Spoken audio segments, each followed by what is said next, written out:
Hey guys, Mayo A Photo here. Welcome to the first ever Tuesday tutorial.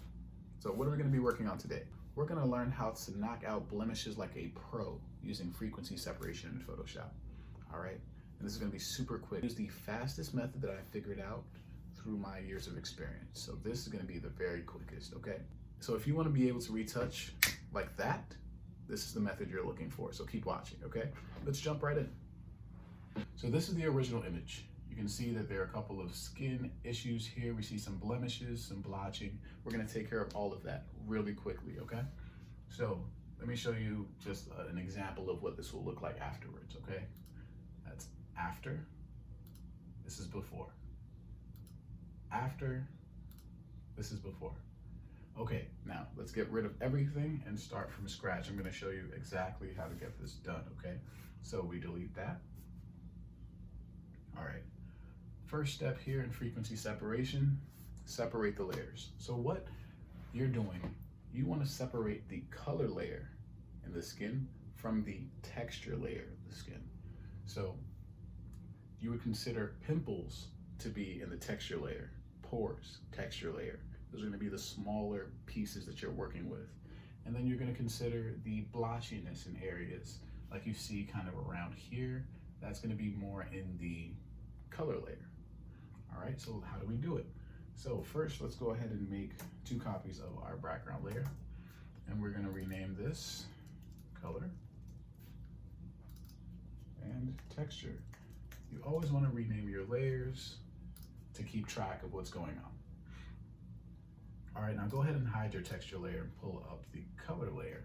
Make sure you have the color layer selected and zoom in a bit into your photograph here so you can really see what's going on. And ooh, we have some work to do. All right, so go ahead and select filter.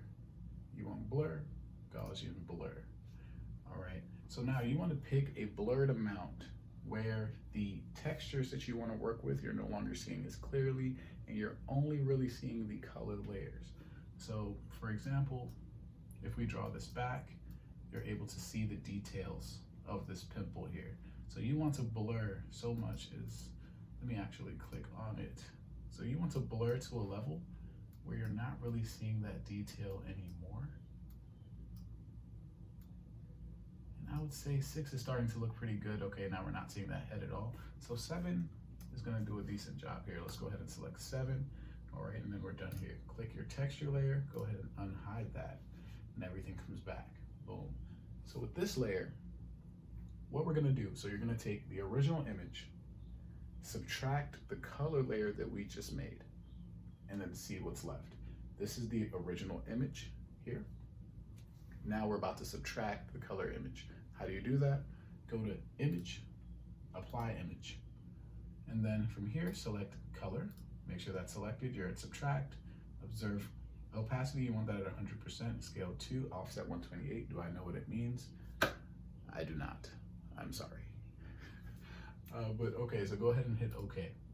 Now you have this weird grayed out image with a lot. These are your textures. You're gonna see the pimples, you're gonna see a lot of those defined characteristics in the face. So now all we wanna do is change the blending mode of this to linear light. Boom. Now the picture looks normal again. Create a group. Command G to create a group on Mac, Control G to do it on Windows, and we're just going to rename this frequency separation. All right, cool. Now, the tools that I found work best for me. Now, there are a lot of ways to do this, a lot of different ways, and nothing is wrong. It's just what you like the best. I personally, on the texture layer, like to use the clone stamp tool at 100% opacity. That means at full strength. And I like to use on the color layer, the mixer brush. So let's jump in first on the texture layer. Now, it really doesn't matter which you do first. Some people prefer to do the color layer first. Some people prefer to do the texture layer first. Let's just start off with the texture layer here and start from there. All right, I'm actually gonna connect my tablet. I prefer to work with it. I just have a Bluetooth Wacom tablet here that I use to draw. makes my time go a little bit faster here. We want to make our brush a little bit smaller. There, yes, that's about good. Zoom in just a tiny bit. That's a little too much. I like to be right about there, okay? And then we're gonna select the clone stamp tool and make sure we're at 100% opacity, 100% flow, and that we are in the current layer. So look what happens if you don't have current layer selected. Let's say we have all layers selected. That way you know what's going on if you do see this problem. So if you click something and you try to paint over, you get this weird reaction, right? This is not what we want. So go ahead and remove that, select current layer, so it's only working in the texture layer now. Whoa. So now it's only working in the texture layer. So if you select something there and you move that over, boom.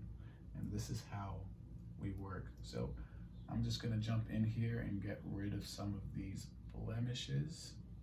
And I will probably speed through this. If there's anything that I notice that I need to talk about, I'll slow back down and jump back in, okay?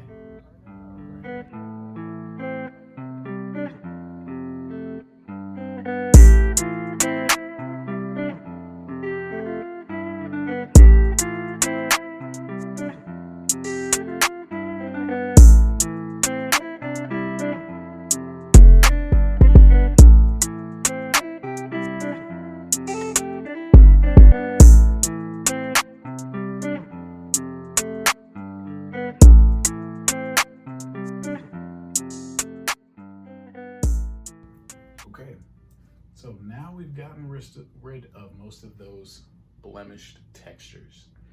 So you can still see that there's some discoloration. We have some dark spots here, some blotchiness over here. So we have some things that we do still need to work on. But now we're gonna switch over to the color layer. All right, and again, we'll be using the mixer brush tool here.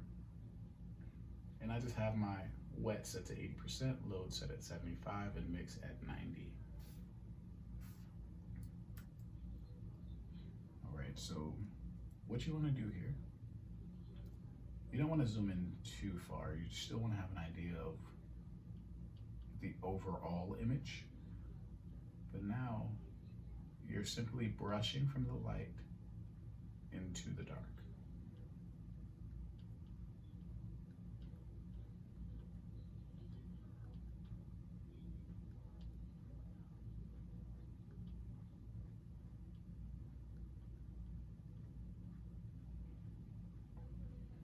Just like that. Now you just want to even out. You want to even out those colors there. And this is going to be something that comes with practice. Now,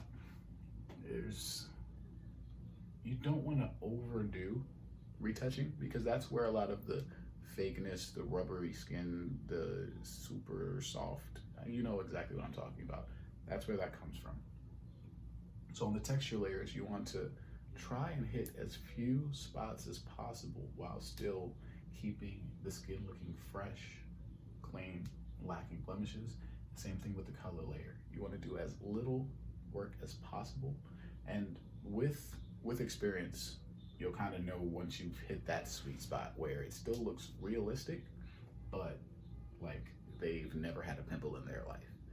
All right, so let's keep going here. I'm going to speed it up again and just knock out some of this discoloration, okay?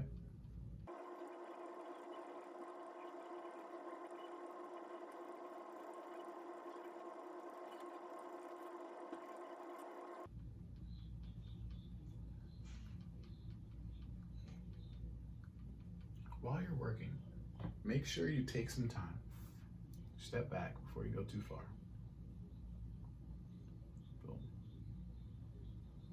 So you want to toggle on and off and make sure you haven't gone too crazy, because it is very easy to go too crazy with frequency separation and the skin just looks like some doll. All right, so take a step back, toggle on and off, see if you like what you've done so far. I'm happy, so let's keep going.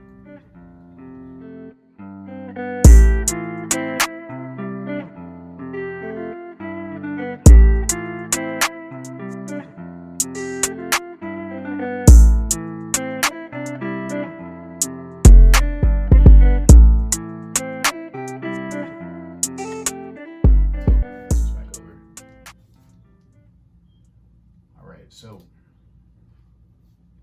let's go ahead and knock out these last couple of pieces. Discoloration I'm seeing here, and again, I don't want to get too crazy with the retouching process. Want to keep this looking natural. Let's jump over back into the texture layer here. I do see some blemishes that I want to get rid of. Boom. Remember, texture layer, clone stamp tool, color layer, mixer brush. Texture layer, clone stamp tool, color layer, mixture brush. All right, that is looking discoloration. And boom. Our pimples, look at those. Look at them. Look at them disappear. This should be a Clarisol ad right there. Wow. Sweet. Okay. So I really hope this video has been helpful. What did we do today? We learned how to use frequency separation to knock out blemishes like a pro. All right. If you have any questions, feel free to DM me on Instagram or leave a comment right below. Again, thanks so much for watching. Hope to see you next time.